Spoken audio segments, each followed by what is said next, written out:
મારું નામ જગત છે. મારા 3 દીકરા હતા. મારા દીકરાઓ માટે મેં મારું આખું જીવન દાવ ઉપર લગાવી દીધું હતું. હું મારા બાળકોને ખૂબ પ્રેમ કરતો હતો. પરંતુ એક સમય એવો આવ્યો જ્યારે મને એક ગંભીર બીમારી થઈ ગઈ.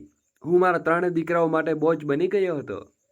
પહેલો દીકરો મને બીજા દીકરા પાસે મૂકી આવતો અને બીજો ત્રીજાને પાસે અને ત્રીજો મને કંઈ પોતાના ઘરમાં રાખવા માંગતો ન હતો. જ્યારે હું સ્વસ્થ હતો ત્યારે મારા 3 દીકરાઓ ઝઘડતા કે પપ્પાને હું મારી પાસે રાખવા માંગુ છું, કારણ કે તે સમયે હું કમાણી કરવા લાયક હતો. પરંતુ હવે જ્યારે હું ગંભીર બીમારીનો શિકાર બન્યો ત્યારે મારા 3 દીકરાઓએ મને પોતાના ઘરમાંથી કાઢી મૂક્યો. તેઓ મને બોજ સમજવા લાગ્યા. પછી મેં એક નિર્ણય લીધો. હું તેમના ઘરે બોજ નહીં પણ મારા ગામમાં પાછો આવી ગયો. જ્યાં જઈને મેં કંઈ એવું કર્યું કે મારા બાળકો આશ્ચર્યચકિત થઈ ગયા. તેઓ મને ખબર પડી કે મારું મૃત્યુ થઈ ગયું છે. જેવો તેઓ ગામે આવ્યા તેમણે જોયું તો સંપૂર્ણ સ્વસ્થ છું. તો પછી મારા મૃત્યુના સમાચાર તેમને સુધી કેવી રીતે પહોંચ્યા? બાળપણથી જ એક ગરીબ જોઈ હતી. હું અને મારા ભાઈ બહેનનો ખૂબ ખરાબ સમયમાંથી પસાર થતા હતા. મને એવી પરિસ્થિતિ જોઈ હતી જે દરેક ગરીબ વ્યક્તિને જોવી પડે છે. તે સમયે મેં નક્કી કરી લીધું હતું કે જે ગરીબ ભર્યું જીવન મેં જીવ્યું છે તે હું મારા બાળકોને નહીં જીવવા દઉં. મારા બાળકો માટે હું બધું કરીશ. હું એક નાના ગામમાંથી રહેતો હતો જ્યાં પહેલેથી જ ઘણી ગરીબી હતી. છતાં મેં મારી મહેનત અને મજૂરીથી મારા માટે બધું સારું કરી લીધું હતું. મારા બંને ભાઈઓના લગ્ન થઈ ગયા હતા. હું મારી બહેનો કરતાં મોટો હતો અને સૌથી પહેલાં મેં મારી બહેનોના લગ્ન કરાવ્યા. ત્યારબાદ મેં મારા વિશે વિચાર્યું. મારા બધા ભાઈ બહેનો ગામમાં જ રહેતા હતા અને ભલે ગરીબ હતા પણ અમારી વચ્ચે ખૂબ પ્રેમ હતો. મેં એટલી મહેનત કરી કે મારી કમાણીથી ગામમાં એક પણ મોટું ઘર બનાવ્યું, જ્યાં હું મારા લગ્ન બાદ મારી પત્ની અને બાળકો સાથે રહેવા માંગતો હતો. મારા બંને ભાઈઓ મને ખૂબ મહેનત હતા. બાળપણમાં જ અમને સુખ નહોતું મળ્યું, પરંતુ જ્યારે મને યુવાન થયા ત્યારે અમે અમારી પાસે મહેનતથી અમારા અને અમારા પરિવાર માટે ઘણા કર્યું. પછી એક દિવસ મારી બહેનનો મારા માટે રિશ્તો શોધીને મારા લગ્ન સુરેખા નામની એક ભોળી દેખાતી છોકરીને સાથે થયા. મારા માતા પિતા બાળપણમાં જ મૃત્યુ પામ્યા હતા. તેથી મને ભાઈ બહેનનો એકબીજાનો સહારો હતા અને એકબીજાની ખૂબ કાળજી રાખતા હતા. મારા બંને ભાઈઓના લગ્ન થઈ ગયા. તેમણે પણ પોતાના નાના ઘરો અલગ કરાવી દીધા હતા અને પોતાના પરિવાર સાથે રહેતા હતા. મેં મારી મહેનતની કમાણીથી ગામમાં જ એક મોટું ઘર બનાવ્યું હતું. પછી તે લગ્ન કર્યા અને લગ્ન બાદ પત્ની સાથે સુખથી રહેવાનું વિચાર્યું હતું. પરંતુ લગ્નને થોડા જ મહિના થયા કે મારી પત્ની એક વિચિત્ર હરકતો સામે આવવા લાગી. હું કામ ઉપર જતો હતો, પરંતુ જ્યારે પાછો આવતો ત્યારે મોહલ્લાનું કોઈને કોઈ વ્યક્તિ મારી વિશે તેની ફરિયાદ કરતું કે તારી પત્નીની પીઠ પાછળ એક છોકરો તારા ઘરે આવે છે, તે તેની સાથે હસીને મળે છે. મને લાગતું કે મારી પત્ની ખૂબ સારી અને સુંદર છે, તેથી લોકોને આ બાબતે ઈર્ષ્યા થતી હશે. પરંતુ જ્યારે તેની ફરિયાદો વધવા લાગી ત્યારે મેં કોઈને કોઈ પગલું ભર્યું. પરંતુ લગ્નના 2 મહિના થયા હતા કે મારી પત્ની ગર્ભવતી થઈ ગઈ. એક દિવસ મેં તેની સાથે વાત કરી અને કહ્યું, સુરેખા, લોકો તારા વિશે ઘણી વાતો કરે છે. કહે છે કે મારી પીઠ પાછળ ઘરે કોઈ આવે છે. તેણે કહ્યું, એવું કંઈ નથી. મારા માયકાના લોકો આવે છે. તને ખબર છે કે મારા 7 ભાઈઓ છે અને હું તેમની એકમાત્ર લાડકી બહેન છું. તેથી મારો કોઈને કોઈ ભાઈ મને આવવા મળતો રહે છે. તારા મહોલ્લાના લોકોને આ વાતની ખબર નથી. તેથી તેમણે આનો ખોટો અર્થ કાઢીને તને કહ્યું. મેં કહ્યું, તું બરાબર કહે છે. કદાચ એવું જ હશે, પણ હું મારા ઉપર ખૂબ ભરોસો કરું છું. મારો ભરોસો ક્યારેય ન તોડજે. હવે તો હું માં બનવાની છું. તેણે કહ્યું, ના, હું તને વચન આપું છું કે તારો ભરોસો ક્યારેય નહીં તોડું. હંમેશા તારી સાથે રહીશ. હું ફક્ત તને જ પ્રેમ કરું છું. મેં તેની વાતો આંખો ઉપર બાંધેલીને વિશ્વાસ કરી લીધો. મને લાગ્યું કે ઘરે તેના ભાઈઓને કોઈને કોઈ તેને મળવા આવતું હશે. સમય પસાર થતો ગયો. મારી પત્નીએ પહેલા દીકરાને જન્મ આપ્યો. તે ખૂબ શુભ કદમ લઈને આવ્યો. મેં તેનું નામ રાજન રાખ્યું. રાજન હજુ 1 વર્ષનો ન હતો થયો કે મારી પત્ની ફરી ગર્ભવતી થઈ. મારા બાળકોનો કદમ ખૂબ શુભ હતો. મારો વેપાર આસમાને પહોંચવા લાગ્યો. હું સરસવના તેલનો વેપાર કરતો હતો. ગામમાંથી તેલ લઈને શહેરમાં વેચતો હતો અને મારો પણ વેપાર ખૂબ સારો ચાલવા લાગ્યો. મને તેનો ઘણો નફો થવા લાગ્યો. પછી મેં ગામમાં વધુ જમીન ખરીદવાનું શરૂ કર્યું. હું ઈચ્છતો હતો કે મારા બાળકો માટે હું અલગ અને આટલું બધું છોડી દઉં છું કે મારા બાળકો આરામથી પોતાનું જીવન ગુજારી શકે. હું વિચારતો હતો કે જે ગરીબીભર્યું જીવન મેં મારા જીવ્યું છે તેનું જીવન હું મારા બાળકોને ક્યારેય નહીં જીવવા દઉં. તેમની દરેક ઈચ્છાઓ પૂરી કરીશ અને જ્યાં સુધી આ હાડકામાં જાન છે ત્યાં સુધી કામ કરતો રહીશ. સમય પસાર થતો ગયો. મારી પત્નીએ બીજા બાળકોને જન્મ આપ્યો અને મારી પત્નીએ 2 દીકરા થઈ ગયા. પરંતુ એ વાતની પરેશાન હતો કે મોહલ્લાના લોકો હજી મારી પત્નીની ફરિયાદ કરી અને મારી પાસે ફરતા અને કહેતા કે તારી પત્ની પર નજર રાખ. મને તેમની વાતો પર વિશ્વાસ નહોતો થતો. હું ઈચ્છતો હતો કે મારું ઘર ન તૂટે. હું જેટલો બની શકે તેટલો મારી પત્ની પર વિશ્વાસ કરતો હતો. હું મોટે ભાગે મારા કામમાં વ્યસ્ત રહેતો હતો. સવારે ઘરેથી નીકળતો અને રાતે 8 વાગ્યા સુધી પાછો આવતો. મારી પત્ની મને સવારે બપોરનું ભોજન પેક કરીને આપી દેતી. મારું કામ શહેરમાં જવાનું હતું, જેથી હું ઘરે પાછો દેખાતો અને સમય પસાર થતો ગયો. ભગવાને મને એક અન્ય દીકરાને આપ્યો. હવે મારી પાસે 3 દીકરા થઈ ગયા અને મારા લગ્નને 4 વર્ષ થઈ ગયા. આ 4 વર્ષમાં મેં ખૂબ દિલથી મહેનત કરી, ખૂબ પ્રગતિ કરી અને હું મારા જીવનની ખૂબ ખુશ હતો. પછી એક સમય એવો આવ્યો જ્યારે શહેર જતી વખતે અચાનક મારી ગાડીનો અકસ્માત થયો અને મને વધુ નુકસાન નહોતું થયું. પરંતુ જ્યારે લોકોએ મને રસ્તા ઉપરથી ઉઠાવીને હોસ્પિટલમાં દાખલ કર્યો ત્યારે ડૉક્ટરે મને અંદરની ઈજા વિશે જણાવ્યું કે તારા પગમાં આંતરિક ઈજા થઈ છે. લગભગ 1 મહિના સુધી બેડ પરથી ન ઉતરવું. હું ગભરાઈ ગયો અને મારા નાના નાના બાળકો હતા. 1 મહિના સુધી તો જો હું બેડ ઉપર પડ્યો રહું તો બધું બગડી જાય. પછી મારા એક મિત્રએ મને સમજાવ્યું કે ચિંતા ન કર, ભગવાને તને હવે બધું આપ્યું છે, જાનથી વધુ કંઈ નથી. 1 મહિનો આરામ કરી લે, જ્યારે સાજો થઈ જઈશ ત્યારે ફરીથી કામે લાગી જજે. શુકર કર કે બધું ઈજા નથી થઈને. અકસ્માત પર મારી પત્ની ખૂબ પરેશાન થઈ ગઈ. મને ખબર નહોતી કે મારી જાનને કારણે વધુ પરેશાન હતી કે આ વાતથી કહું કે ઘરે જ રહેવાનો છું. લોકોએ ઘણીવાર 1 મહિના કે અઠવાડિયાની રજા મળે છે, પરંતુ મારી ક્યારેય રજા નહોતી થઈ. હું હંમેશા મારું જીવન સુધારવા માટે દિવસ રાત મહેનત કરવા માંગતો હતો. મને ખબર નહોતી કે મારી પત્ની મારી પીઠ પાછળ શું કરે છે, કેવી રીતે કરે છે અને કોની સાથે મળે છે અને ક્યાં જાય છે અને કોણ ઘરે આવે છે. લોકોએ તો જો મારી પાસે તેની ફરિયાદ કરી હોય તો તે મેં દરેક વખતે તેમની વાતને અવગણી. પરંતુ હવે જ્યારે હું 1 મહિના માટે ઘરે રહ્યો ત્યારે મારે ધીમે ધીમે મારી પત્નીની હરકતો મારી સામે આવવા લાગી. તે હંમેશા પરેશાન રહેતી. તેને જોતા એવું લાગતું કે જાણે કોઈ રાહ જોતી હોય. તેને ડર હતો કે ઘરે કોઈ ના આવી જાય. એક દિવસની વાતો વચ્ચે મારા દીકરાએ મને કહ્યું, પપ્પા, તમારી પીઠ પાછળ ઘણા સંકલ આવે છે. મારી અમને ઘરની બહાર રમવા મોકલી દે છે અને પોતે અંકલ સાથે રૂમમાં બેસીને વાતો કરે છે. હું મારા દીકરાની વાત સાંભળીને આશ્ચર્યચકિત થઈ ગયો. મેં મારા દીકરાને કહ્યું, બેટા, તે અંકલ નથી, તારા મામા છે. તે બોલ્યો, ના, મામા તો ઘરે આવતા જ નથી. આ વાત સાંભળીને હું થોડો ડિસ્ટર્બ થયો. મેં વિચાર્યું કે હવે મારે કંઈક કરવું પડશે. મારી પત્નીની સચ્ચાઈ જણાવવી પડશે, કારણ કે બાળકો જૂઠું બોલતા નથી. મારો દીકરો જે વાત કરી રહ્યો છે તે માટે કહી રહ્યો હતો કે તેનું કહેવું હતું કે પપ્પા, તમારી સામે કોઈ અંકલ ઘરે નથી આવતા, પરંતુ જ્યારે તમે ઘરે નથી હોતા ત્યારે કોઈને કોઈ અંકલ ઘરે આવે છે અને મારા અને મને ભાઈને ઘણા પૈસા આપીને જાય છે. આ સાંભળીને મારું માથું ગૂંચવાઈ ગયું. આખરે મારી પીઠ પાછળ ઘરે કોણ આવે છે? મારે કોઈ પણ રીતે મારી તબિયત સુધારવી હતી. જેમ તેમ કરીને 1 મહિનો પસાર થયો. મારું બેડ રેસ્ટ પૂરું થયું કે મારી પત્નીએ કહ્યું, હું કામ ઉપર જાઉં છું. સુરિકા તે દિવસે ખૂબ ખુશ દેખાતી હતી, પરંતુ હું કામ ઉપર નહોતો ગયો. મારા મોહલ્લાના આમ તેમ ફરતો હતો અને શિયાળાનો મોસમ હતો, જેથી શાલ ઓઢી હતી અને તેનાથી મારો ચહેરો પણ છુપાવ્યો હતો. પહેલા દિવસે કદાચ કોઈ ના આવ્યું, પરંતુ બીજા દિવસે જ્યારે હું યોગ્ય સમયે ઘરેથી નીકળ્યો અને મોહલ્લામાં આમ તેમ ફરીને મારા ઘર ઉપર નજર રાખતો હતો, ત્યારે મેં જોયું તે એક અજાણ્યો માણસ મારા ઘરમાં ઘૂસ્યો. તે ઘરની અંદર ચાલ્યો ગયો અને હું માણસનો ચહેરો ઓળખી ન શક્યો. અને મારી પત્ની કહેવા મુજબ તેના 7 ભાઈઓ હતા અને હું તેના 7 ભાઈઓને ખૂબ સારી રીતે ઓળખતો હતો.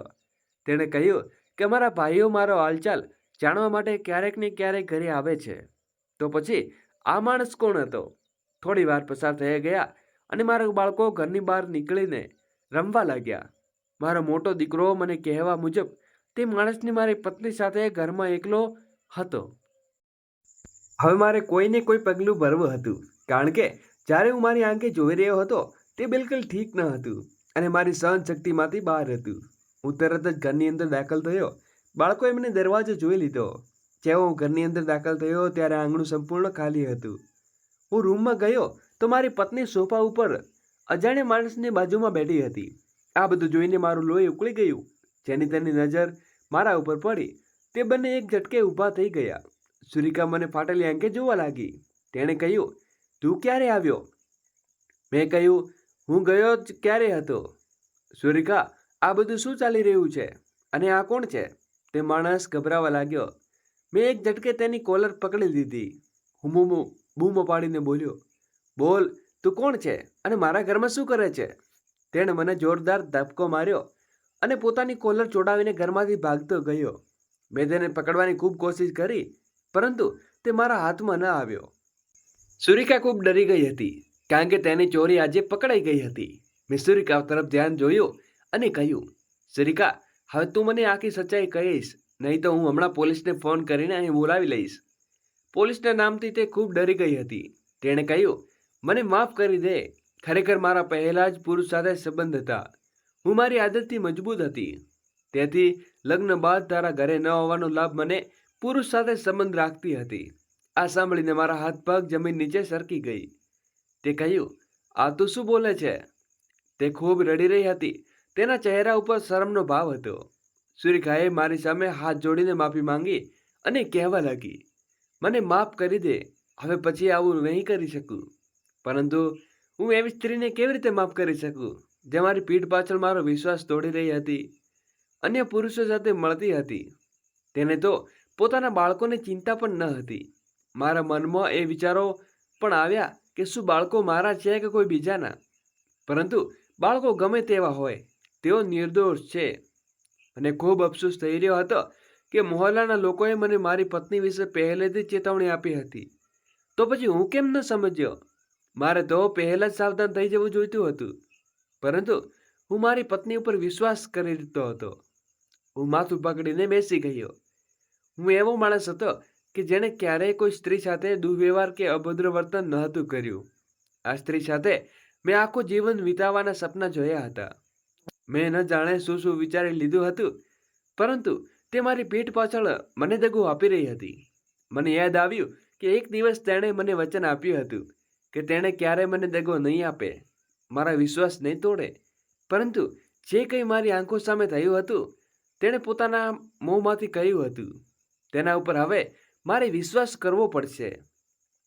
સુરિકા મારી પાસે માફી માંગી રહી હતી, પરંતુ હું તેને માફ કરવા ન હતો.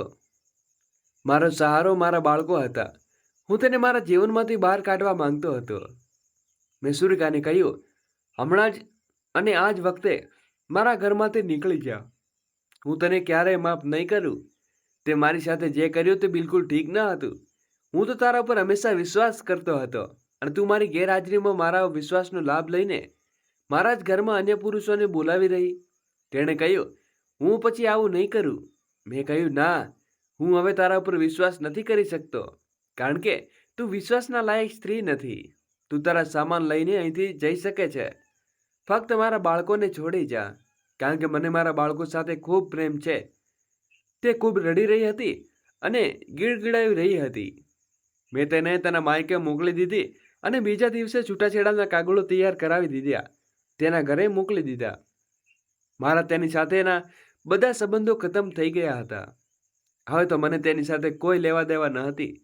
આટલું બધું થઈ ગયું હતું. મારા હૃદયને ખૂબ મોટી ઠેસ પહોંચી ગઈ હતી.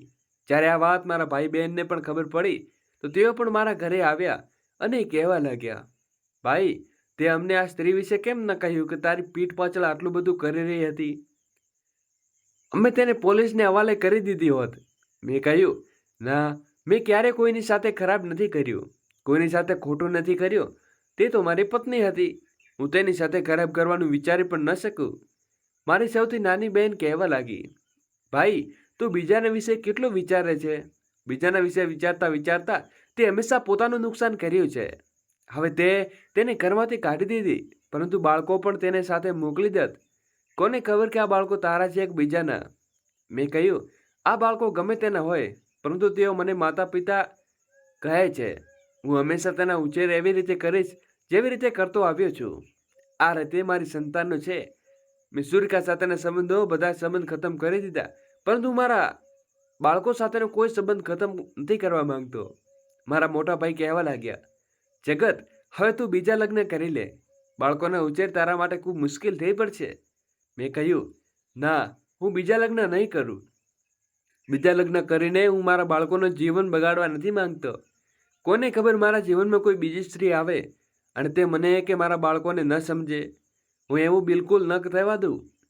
મને એ વાત બિલકુલ બરદાસ્ત નહીં થાય કે મારા બાળકો સાથે ખરાબ વર્તન કરે. મારી બહેન કહેવા લાગી, ના ભાઈ, અમે તારા માટે કોઈ સારી છોકરી શોધીશું. મેં કહ્યું, મને હવે લગ્ન વિશે કોઈ વાત નથી કરવી. બધાને મને સમજાવ્યું કે તારા બાળકો નાના છે, તેમનો ઉછેર તો એકલો કેવી રીતે કરીશ.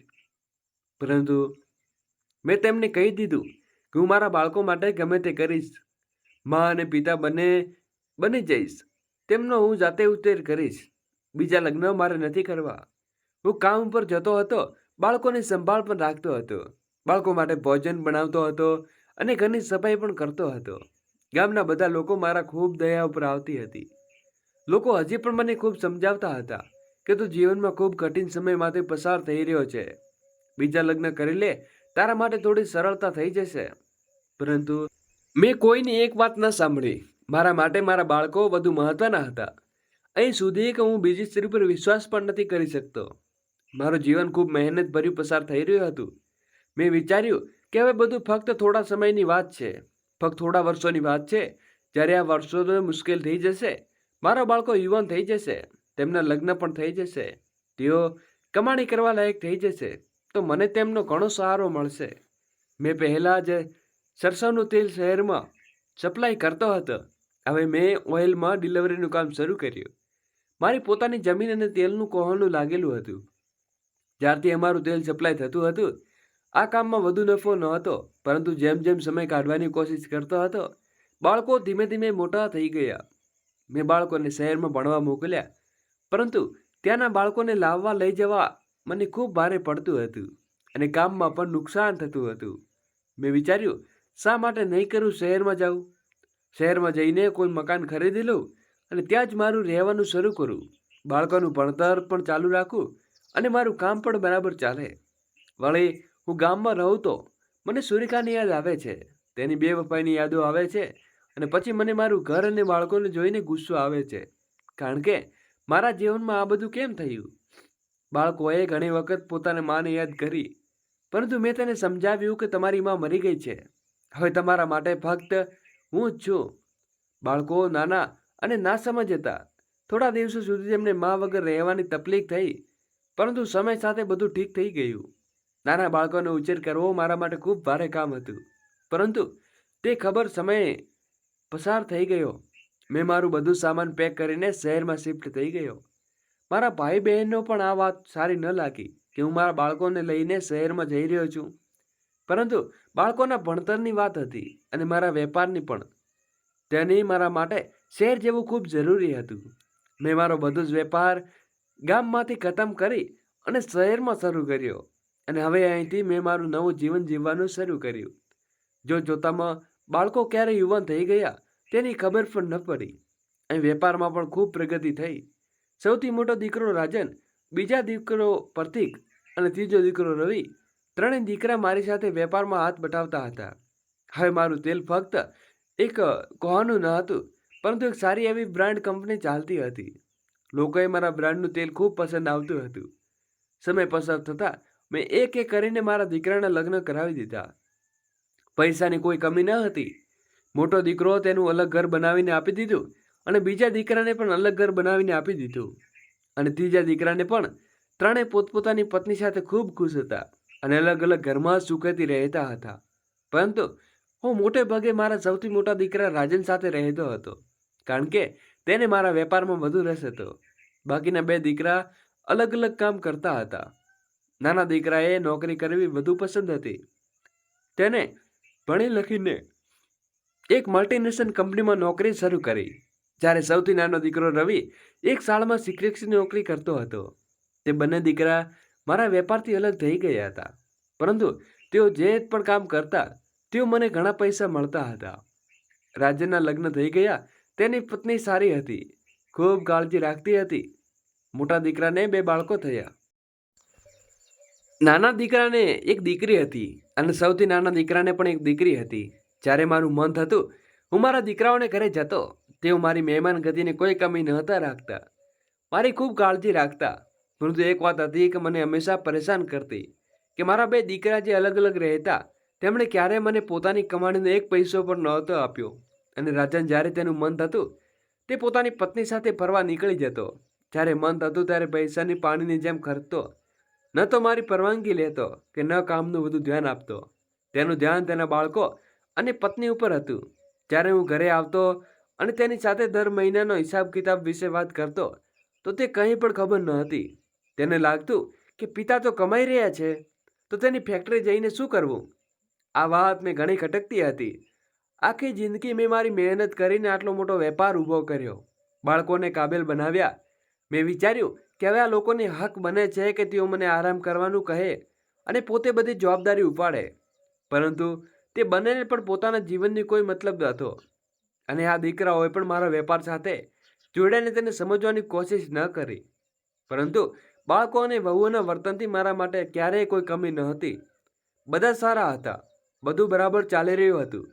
પછી એક દિવસ અચાનક જીવનમાં એવું વળાંક આવી ગયું કે તેણે અમારું બધું બરબાદ કરી દીધું. નહીં ફક્ત મારું, એક દિવસ ફેક્ટરીમાં અચાનક આગ લાગી. એટલી ભયંકર આગ લાગી કે ફેક્ટરીમાં હાજર દરેક વસ્તુ બળીને રાખ થઈ ગઈ. મને આ બાબતે ખૂબ અફસોસ હતો, પરંતુ મારા દીકરાને આનાથી કોઈ ફરક ન હતો પડ્યો. તે હજી પોતાના પરિવાર સાથે રજાઓમાં ટ્રીપ પર ગયો હતો. જ્યારે હું મારા 2 નાના દીકરાઓના ઘરે હતો તો તેને મને ક્યારેય વધુ દિવસ રોકાતો ન દેતા. જલ્દી પાછો લઈ આવતો. પિતાજી, તમારી ખૂબ યાદ આવે છે, ઘરે ચાલો. આ બધું એટલા માટે હતું કે તેઓ ઘરે બધો ખર્ચો જાતે કરતો હતો. ઘરમાં રાશન લાવવું, ઘરમાં દરેક બિલ ભરવું એ બધી મારી જવાબદારી હતી. મારા દીકરાઓને જેટલા પૈસા ખર્ચવા હોય તે મારી પાસે માંગી લેતો. તેણે દિવસમાં ઘણી રાત મહેનતની જરૂર પડતી. તે મારી પાસે વારંવાર પૈસા માંગતો રહેતો, જેથી જ્યારે હું ઘરે જતો તો પરેશાન થઈ જતો. હંમેશા મારા પૈસા સાંભળીને રાખ્યા હતા, ફાલતુ ખર્ચ નહોતો કર્યો.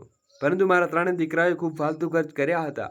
રવિ અને પ્રતીક ભલે મારીથી અલગ રહેતા હતા, પરંતુ તેમણે પણ દર બીજા ત્રીજા દિવસે મારી જરૂર પડતી. પિતાજી, આજે આ કામ માટે પૈસા જોઈએ. પિતાજી, પત્નીની તબિયત ઠીક નથી, સેલેરી વધુ નથી આવતી. રજાઓ મળી ગઈ, સેલેરી કપાઈ ગઈ. પિતાજી, દીકરીની તબિયત ઠીક નથી. પિતાજી, ઘરે મહેમાન આવી રહ્યા છે. આ બધા બહાના સાંભળીને હું કંટાળી ગયો હતો. જ્યાં સુધી હું તેમના પૈસા આપતો રહ્યો ત્યાં સુધી બરાબર હતો, પરંતુ હવે જ્યારે મારા વેપારમાં નુકસાન થઈ ગયું હતું તો તેને જોનારા, સમજનારા કે તેના ઉપર અફસોસ કરનારું કોઈ ન હતું. ફેક્ટરીમાં આગ લાગવાને કારણે ધીમે ધીમે મારું નુકસાન વધતું ગયું. ઘણી મશીનો ખરાબ થઈ ગઈ, ઘણું તેલ બગડી ગયું અને મજૂરો કામમાં આવવાની ના પાડી રહ્યા હતા. હું ખૂબ પરેશાન થઈ ગયો અને ચારે બાજુથી એવો ખરાબ સમય આવ્યો કે મારી હાલત બગડી જતી હતી. એક દિવસ મેં પ્રતીક અને રાજન ત્રણેયને મારી સામે બેસાડીને કહ્યું, બેટા, મારો વેપાર ડૂબી રહ્યો છે. મારી ઉંમર હવે વધી ગઈ છે. હું હવે આ વેપારમાં ફરીથી ઊભો નથી કરી શકતો. તમે લોકો હવે તમારા પિતાના વેપારને ઊભો કરવાની કોશિશ કરો. આગળ જતા આ વેપાર તમારા ઘણા કામમાં આવશે. તે બંને દીકરા ચૂપ થઈ ગયા અને કહેવા લાગ્યા, ના પિતાજી, અમે નોકરી કરીએ છીએ, તે મારા માટે પૂરતું છે. આ બધું તો તમે રાજનભાઈને કહો. રાજને કહ્યું, પિતાજી, હું કરું. એ વળી અમારે વેપાર ફરીથી ઊભો કરવાની શું જરૂર છે? તમારી પાસે તો પહેલેથી જ ઘણી જમીન જાયદાદ છે. તેને વેચીને તમે તમારો વેપાર ફરી શરૂ કરો. મેં કહ્યું, ના બેટા, તે તમારા માટે રાખી છે, તમારા ખરાબ સમય માટે. હવે તમે લોકો મહેનત કરીને તમારી સમજણથી બધું ફરીથી ઠીક કરી શકો છો. જો મેં બધું વેપાર લગાવી દીધું તો તમને આપવા માટે મારી પાસે કંઈ નહીં રહે. એ ત્રણે ચૂપ થઈ ગયા અને ત્રણે સ્પષ્ટ કહી દીધું કે અમે કંઈ નથી કરી શકતા. હું બહુ ઉદાસ થઈ ગયો અને મારો વેપાર સમય પસાર થતાં બહુ સંપૂર્ણ બરબાદ થઈ ગયો. જે મેં ક્યારેય મારી મહેનતથી ઊભો કર્યો હતો, પરંતુ મારા બાળકોને આનાથી કોઈ ફરક ન પડ્યો. તેણે જાણતા હતા કે હવે તેના પિતા ખાલી હાથ જઈ રહ્યા છે. પછી તેણે તે વાતે મારી પાસે પૈસા માંગતા હતા. મેં તેમને પૈસા આપવાનું બંધ કરી દીધું. કદાચ કે હવે સુધી હું તેમની સાથે ઘણી બચત આપી ચૂક્યો હતો. હંમેશા હું તેની મારી કમાણી આપતો રહ્યો, પરંતુ તેમણે પોતાની કમાણીનો એક પણ પૈસો મને ક્યારેય ના આપ્યો. જ્યારે મેં મારા બાળકોને પૈસા આપવાનું બંધ કર્યું, તો રવિ અને પ્રતીક પણ મારી સાથે વાત કરવાનું બંધ કરી દીધું હતું. જેઓ દર બીજા ત્રીજા દિવસે મને ફોન કરીને મારા હાલચાલ પૂછતા હતા અને જબરજસ્તીથી મને પોતાના ઘરે બોલાવતા હતા. તેઓ જાણતા હતા કે હું તેમના ઘરે જઈશ તો બાળકો માટે ઢગલો સામાન લઈ જઈશ અને ઘણા પૈસા આપીને આવીશ. પરંતુ હવે તેમને ખબર હતી કે તેમના પિતા ખાલી હાથ થઈ ગયો છે. તેમણે મને ઘરે બોલાવતો તો દૂર, મને ફોન કરવાનું પણ બંધ કરી દીધું. રાજનની પત્ની તે અગાઉથી મારી સાથે ખૂબ સારી રીતે વર્તન કરતી હતી. હવે તેનો મૂડ હંમેશા ખરાબ રહેતો હતો. તે પણ નક્કી કરી લીધું હતું કે હું આ વેપાર ફરીથી ઊભો નહીં કરું. હવે તો મારા બાળકો વિશે વિચારવું જોઈએ કે તેઓ મારા પિતાનો સારો એ વેપાર પોતાના હાથે કેમ જવા દઈ રહ્યા છે. કારણ કે મારી ઉંમર થઈ ગઈ છે. હું એક ને એક દિવસ મરી જઈશ. આ વેપાર આવનારા સમયમાં તેમને ફાયદો આપવાનો છે. મારા પોતા પોતીના પણ મને ખૂબ ચાહતા હતા, પરંતુ હવે વહુ તેમણે મારાથી દૂર રાખવા લાગી હતી. રાજન પણ ઉદાસ રહેતો હતો અને મારા રૂમમાં આવતો ન હતો. આ દરમિયાન મેં જોયું કે મારી તબિયત ઘણા ફેરફાર થઈ રહ્યો હતો. મારી તબિયત ઠીક ન હતી રહી હતી. અગાઉ હું મારા બાળકોની દરેક જરૂરિયાતોનું ધ્યાન રાખતો હતો, ત્યારે હું તેમના માટે ખૂબ સારો હતો. પરંતુ હવે હું આ ઘરમાં મારું મહત્વનું સમજી ગયો છું કે હવે મારું કોઈને કોઈ મહત્વ નથી, ન તો આ ઘરમાં કે ન મારા બાળકોની નજરમાં. કદાચ હું જ્યારે તે વધુ સારો હતો ત્યારે હું ઢગલો પૈસા કમાતો હતો, પરંતુ હવે કોઈ કમાતો ન હતો. તેની મને કોઈ પૂછનારું ન હતું. હવે મને ખૂબ જોરથી ઉધરસ આવતી કે જેના કારણે મારી છાતીમાં ખૂબ દુખાવો થવા લાગ્યો. ક્યારેક તો આટલી બધી ઉધરસ થતી કે હું તડપીને ઉઠતો, પરંતુ કોઈ મને જોનારું ન હતું. હું મારા બાળકોમાં રૂમમાં બંધ રહેતો. એક દિવસ મેં રાજનને કહ્યું, બેટા, મને ઘણા દિવસથી તબિયત ખૂબ ખરાબ થઈ રહી છે, મને ડૉક્ટર પાસે લઈ જા ને. પહેલાં તો રાજન થોડીવાર ચૂપ રહ્યો. પછી જ્યારે મારી હાલત જોઈ તો મને કહેવા લાગ્યો, ઠીક છે, ચાલો, હું તને હોસ્પિટલે લઈ જાઉં છું. તેણે મને હોસ્પિટલ લઈ ગયો. જ્યારે રાજન મને ડૉક્ટર પાસે લઈ ગયા, ડૉક્ટરે સામાન્ય દવા આપી, પરંતુ દવામાં કોઈ ફરક ન પડ્યો. હું બીજે દિવસે નબળો થતો હતો. ઉધરસ વધતી જતી હતી. મારી આંખો નીચે કાળા ડાઘ પડી ગયા હતા. તાવ પણ રહેવા લાગ્યો હતો. એક દિવસ રાજન કહેવા લાગ્યો, પિતાજી, હું વિચારું છું કે તમને કોઈ મોટા ડૉક્ટરને બતાવું. ના ના, મોટા ડૉક્ટર તમને કોઈ ફાયદો નહીં રહ્યો. તમે એટલું બધું ખાશો છો કે બાળકો પણ ઊંઘમાંથી ઉઠી જાય છે અને અમે લોકો પણ ડિસ્ટર્બ થવા લાગીએ છીએ. મેં કહ્યું, બેટા, હું પોતે પણ ખૂબ પરેશાન છું. તું મને કોઈ સારા ડૉક્ટર પાસે લઈ જા. તો તેણે મને કોઈ હોસ્પિટલમાં લઈ ગયો, પરંતુ હોસ્પિટલ લઈ જતાં પહેલાં તેણે કહ્યું, હું તેમની મોટી હોસ્પિટલમાં લઈ જાઉં છું, પરંતુ તમારા હોસ્પિટલનો ખર્ચ કોણ ઉપાડશે? તમે હવે કોઈ કમાતા નથી રહ્યા અને મારી પાસે એટલા પૈસા નથી કે તમારા 2 દીકરાઓને પણ તમારી પાસે કોઈ લેવા દેવા નથી.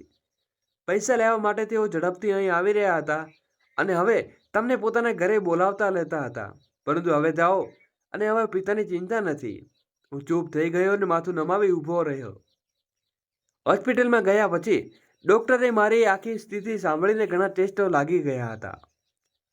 શરીરને રિપોર્ટ આવ્યા કે તે મારા હોશ ઉડી ગયા. ખબર પડે કે તેમને ટીબી જેવો રોગ થઈ ગયો છે. ઘણી હદ વેપાર થઈ ગયો હતો. તેઓ ઈલાજ પણ ખૂબ મોંઘો હતો, પરંતુ હવે મારો ઈલાજ શક્ય હતો. જ્યારે આ વાત ઘરે આવીને રાજાને તેની પત્નીને નેહાને કહ્યું તો તે ખૂબ પરેશાન થઈ ગઈ. હું તેના રૂમમાં બહાર ઊભો હતો જ્યારે તેઓ બંને એકબીજાની સાથે વાતો કરી રહ્યા હતા.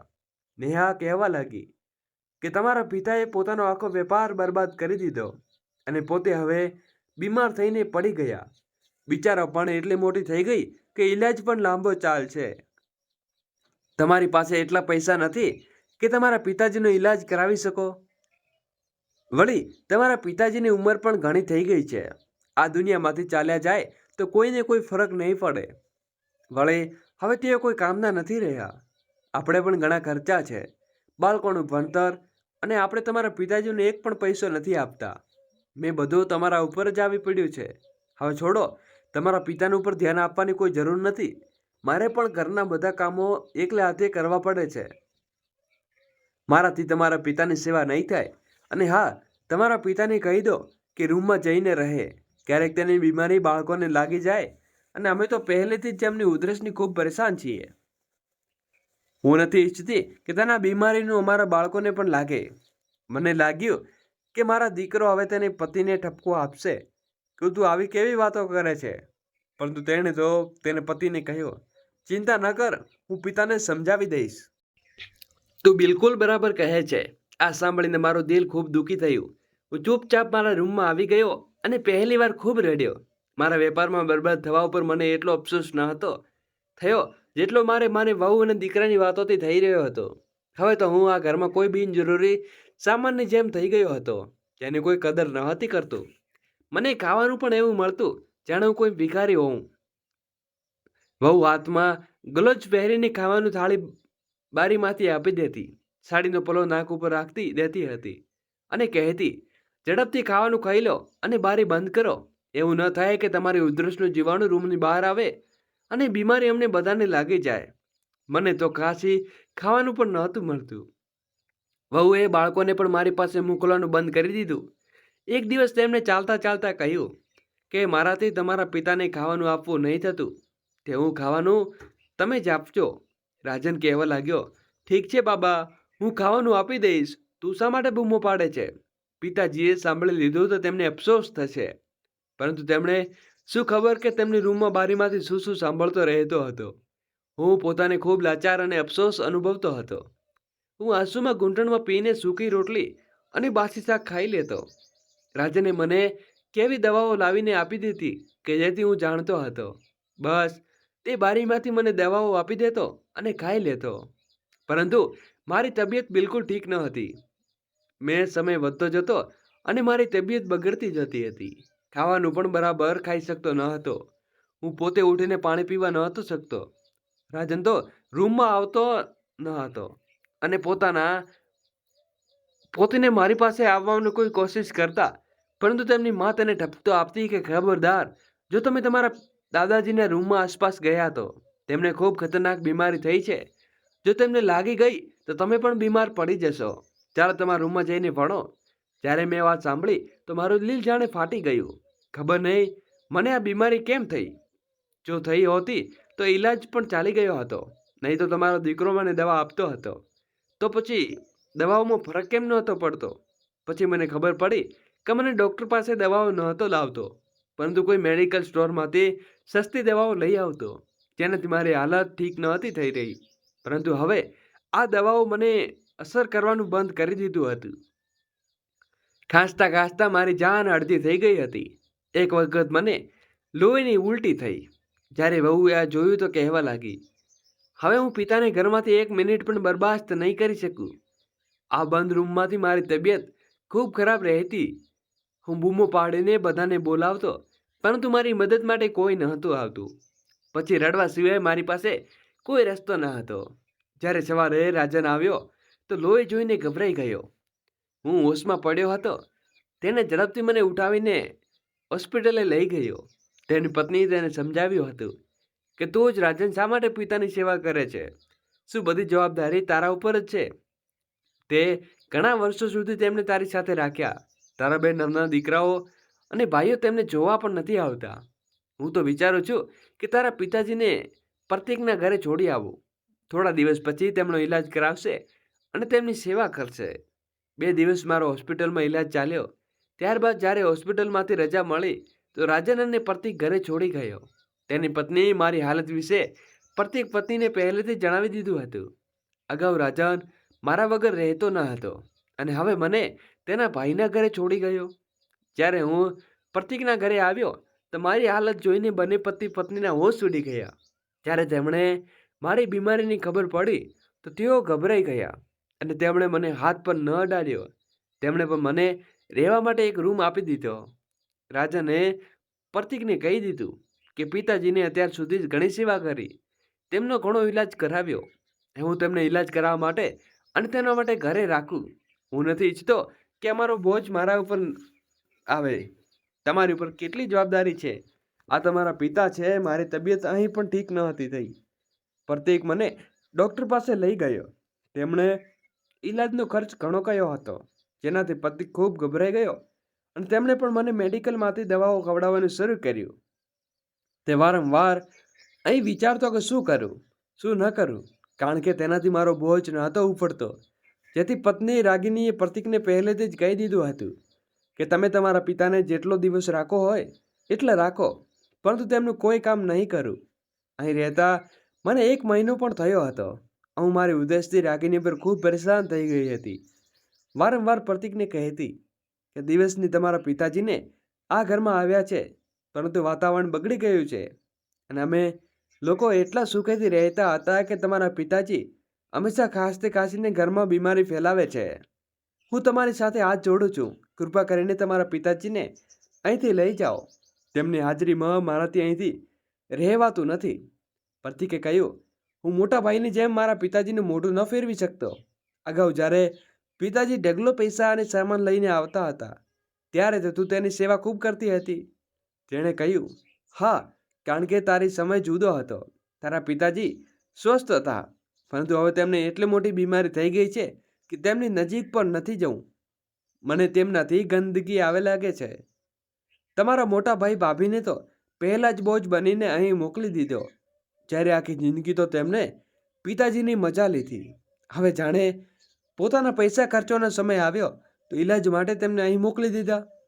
રાગિનીએ દરરોજ પ્રતીકનું એટલું દિમાગ ખરાબ કર્યું કે બિચારો મજબૂર થઈ ગયો અને તેના નાના ભાઈને ઘરે મોકલી આવ્યો. સૌથી મોટો દીકરો નાનો રવિ અને તે શાળામાં શિક્ષકની નોકરી કરતો હતો. તેના ઘરે જઈને પ્રતીકે તેને કહ્યું, પિતાજીનો ઈલાજ ખૂબ મોંઘો છે, તારાથી નથી થતું. તારી નોકરી સારી છે, તું જો થોડા દિવસ તું તેમને તારા ઘરે રાખ, તેમનો ઈલાજ કરાવી તેમની સેવા કર. પરંતુ અહીં પણ લગભગ એવી સ્થિતિ હતી. હું તો કોઈને કંઈ કહેવા લાયક પણ ન હતો. તેમણે મને એક રૂમ આપી દીધો, પરંતુ તેની પત્ની ખૂબ બદતમીજ હતી. તે કહેતી, આ બુઢાને અહીંથી બહાર કાઢો.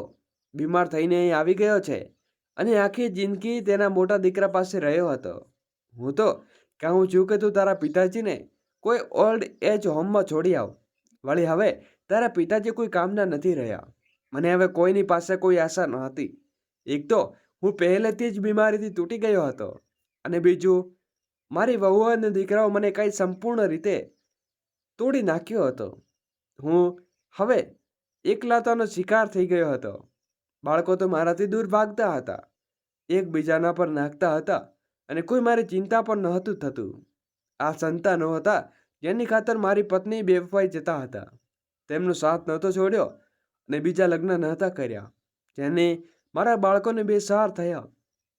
આખી જિંદગી હું મહેનત કરતો રહ્યો અને મારા બાળકોને મારી મહેનત અહીં સુધી પહોંચાડ્યા. બાળકોને સારું શિક્ષણ આપ્યું, પોતાની ખુશીઓ વિશે વિચારવાનું સંપૂર્ણ બંધ કરી દીધું. શું મારા બાળકો આ બધું એટલા માટે કરી રહ્યા છે કે તેઓ મારી સંતાન હતા? કે પછી મારા મનમાં એક સવાલ ફરતો હતો કે મારી પત્ની સુરિકા, જેણે ઘણા વર્ષો પહેલાં છોડી દીધી હતી, તે સાથે મારા લગ્ન થયા હતા, પરંતુ લગ્ન પછી પણ તેઓ અન્ય પુરુષોની સાથે સંબંધ હતો. ઘણી વખત મેં વિચાર્યું કે આ બાળકો મારા છે કે નહીં, પરંતુ હું તેમનો પિતા છું. શું આ બધું કોઈ ઈશારાથી ફરતું હતું કે જો તેના મારા બાળકો હોત તો મારી સાથે વફાદારી કરત? હાલમાં તો તે આ વાતમાં મારા મનમાંથી ઝટકી નાખીને ચૂપચાપ ઘરમાંથી બહાર નીકળી ગયો. મારે મારા કોઈ દીકરા સાથે રહેવું ન હતું. મારા સપનામાં થોડા પૈસા રાખેલા હતા. હું મારો સામાન લઈને લખડતો પગલે ટ્રેનમાં બેસી ગયો અને ગામ માટે રવાના થઈ ગયો. મારું એ ગામ જ્યાં મારા ભાઈ બહેનો રહેતા હતા. હું તેમની પાસે ચાલ્યો ગયો. જ્યારે મેં મારા ભાઈને દરવાજો ખખડાવ્યો અને મારા ભાઈએ મને આટલા વર્ષો પછી આવી હાલતમાં જોયો, તરત જ મને ગળે લગાવી લીધો. આજે આટલા વર્ષો પછી મને લાગ્યું કે દુનિયામાં મારું કોઈ પોતાનું છે. મારા આવવા ઉપર તેમણે બાકીના બધા ભાઈઓ અને બહેનોને પોતાના ઘરે બોલાવી લીધા. મારી હાલત જોઈને તેમને ખૂબ અફસોસ થયો. મેં તેમને મારા બાળકોની હરકતો વિશે જણાવ્યું તો તેમણે કહ્યું, હવે તમારે ચિંતા કરવાની જરૂર નથી. તમારી સાથે અમારો લોહીનો સંબંધ છે અને તમને ક્યારેય એકલા નહીં છોડીએ. મારી ભાભીએ તો મારી ખૂબ સેવા કરી, મારું ખૂબ ધ્યાન રાખ્યું અને મોટા ભાઈએ ગામના વૈદ્યજી પાસે ઈલાજ કરાવ્યો. તેમણે કહ્યું કે થોડા દિવસ ઈલાજ કર્યા પછી મારી બીમારી જડમૂળથી ખતમ થઈ જશે. હું જેમ તેમ કરીને અહીં સુધી પહોંચ્યો હતો. તે બધું મારા માટે ખૂબ મુશ્કેલ હતું. મારા આવ્યા પછી મારા બાળકોને મને શોધવાની કોશિશ પણ ન કરી. મારા ભાઈઓએ અહીં મારો ઈલાજ કરાવ્યો અને થોડા સમયમાં હું સંપૂર્ણ સ્વસ્થ થઈ ગયો. મારા ભાઈઓએ કહ્યું, અમે તમને ક્યાંય નહીં જવા દઈએ. હવે તું હંમેશા અમારી સાથે રહેજે. મેં કહ્યું, હું ચોક્કસ તમારી સાથે રહીશ, પરંતુ હું ઈચ્છું છું કે મારા બાળકો સુધી ખબર પહોંચાડી દેવા કે હું મરી ગયો છું. આ સાંભળીને મારા ભાઈ બહેનની પગ નીચેથી જમીન સરકી ગઈ. તેઓ આશ્ચર્યચકિત થઈ ગયા. તેમણે કહ્યું, તું તો જીવતો છે, તો પછી તારા મૃત્યુની ખબર તારા દીકરાઓ સુધી કેમ પહોંચાડે છે? મેં કહ્યું, કારણ કે હું તેમને અહીં બોલાવવા માંગુ છું. મારી બધી જમીન જાયદાદ મારા ગામમાં છે. એ મારા મૃત્યુની ખબર સાંભળીને તેઓ ત્રણેય દોડતા અહીં આવશે. અને જ્યારે તેમણે મારા મૃત્યુની ખબર મળી તો 2 દિવસ પછી તે અહીં આવવાનું વિચાર્યું. તેમણે વિચાર્યું, પિતાજી હવે આ દુનિયામાં નથી, તો શા માટે આપણે આપણી જમીન જાયદાદ હિસ્સાનું વહેંચણી કરી લઈએ? તેમણે મરતા પહેલા આપણા માટે બધું છોડ્યું હતું. વળી આ બધું તેમને આપવા માટે જમા કર્યું હતું. હવે આપણે આના કાયદેસર રીતે આપણા નામે કરાવી લઈએ. જ્યારે તેઓ ત્રણેય ગામમાં આવ્યા તો આખું ગામ ભેગું કરી લીધું. જ્યારે ગામની ભીડ ચીરીને હું તેમની સામે આવી ઊભો રહ્યો તો તેમણે મને જોતા તેમના હોશ ઉડી ગયા, કારણ કે તેમણે ખબર હતી કે તેનો પિતા મરી ગયો છે. પરંતુ જ્યારે તેમણે મને જીવતો જોયો તો તેઓ આશ્ચર્યચકિત થઈ ગયા. મેં આખા ગામની સામે જાહેરાત કરી કે આ ત્રણેય મારા દીકરા નથી, હું નિસંતાન છું. મેં તેમના સુધી મારા મૃત્યુની ખોટ પહોંચાડી હતી. આની સાથે મારો કોઈ સંબંધ નથી. હું મારી જમીન જાયદાદમાંથી તેમને એક પૈસો પણ આપવા નથી માંગતો. આ સાંભળીને તેમના હોશ ઉડી ગયા અને તેઓ મારા પગ નીચે પકડીને રડવા લાગ્યા. આખા ગામની સામે તેમની ખૂબ બેઇજ્જતી થઈ. તેઓ ત્રણેય મારા પગ પકડીને રડવા લાગ્યા, પિતાજી, અમને માફ કરી દો, પરંતુ એવું ન કહો કે અમે તમારા દીકરા નથી. અમારો તમારી સાથે કોઈ સંબંધ નથી. મેં કહ્યું, મારો વેપાર શું બરબાદ થઈ ગયો? મને બીમારી શું લાગી? તમે લોકોએ મને બોજ બનવાનું સમજવાનું શરૂ કરી દીધું. એકબીજા ઉપર નાખવાનું લાગ્યા. પરંતુ તમને શું લાગે છે કે મારા દુનિયામાં કોઈ નથી? મારા પોતાના ભાઈ બહેનો છે. તેમણે હંમેશા મારો સાથ આપ્યો છે. આજે હું તમને એક હકીકત જણાવવા માંગુ છું. મને નથી ખબર કે તમે મારી સંતાન છો કે નહીં, પરંતુ તમે એવી સ્ત્રીના શરીરમાંથી જન્મ્યા છો જે બદલાય વચન છે, જેણે મારો વિશ્વાસ જીતીને અન્ય પુરુષો સાથે સંબંધ રાખ્યા છે. જ્યારે મને એક હકીકતની ખબર પડી તો તેમને છોડીને દીધી. તમારી ખાતર મેં શું નથી કર્યું? લોકોએ મને ઘણું બધું કહ્યું કે બીજા લગ્ન કરી લઉં, પરંતુ તમારા કારણે મેં ક્યારેય બીજા લગ્ન ન કર્યા, કારણ કે હું મારા બાળકોનું જીવન બરબાદ થતું ન હતો જોવા માંગતો. મેં ખરાબ સમયમાં તમારી હકીકતો જોઈ લીધી છે, જેથી હું આખા ગામની સામે જાહેર કરું છું કે મારો તમારી સાથે કોઈ સંબંધ નથી. અને હવે પછી તમે લોકો અહીં ક્યારેય આવતા ન. હું મારી બધી જમીન જાયદાદ મારા ભાઈ બહેનને વહેંચી રહ્યો છું. તમે ચોક્કસ એ બદલંચી સ્ત્રીના દીકરા છો કે જેણે મારી પીઠ પાછળ મને દગો આપ્યો અને એ વાત સાબિત કરી દીધી કે તમે તેના દીકરા છો, કારણ કે મારી પીઠ પાછળ મને દગો આપતી હતી અને તમે સામે થઈને મારા ઉપર વાત કરી રહ્યા છો. જ્યારે તમને ખબર પડી કે હું તમારી બધી જમીન જાયદાદ મારા ભાઈ બહેનોમાં વહેંચી રહ્યો છું તો તમે ખૂબ અફસોસ થતો હશે. તેમણે ઘણી માફી માંગી, પરંતુ એક સમયે તેમની માને પણ માફ નહોતી કરી. હવે તેમના પણ ક્યારે માફ નહીં કરું. તેઓ રડતા રડતા અને અફસોસ કરતા ત્યાંથી ચાલ્યા ગયા.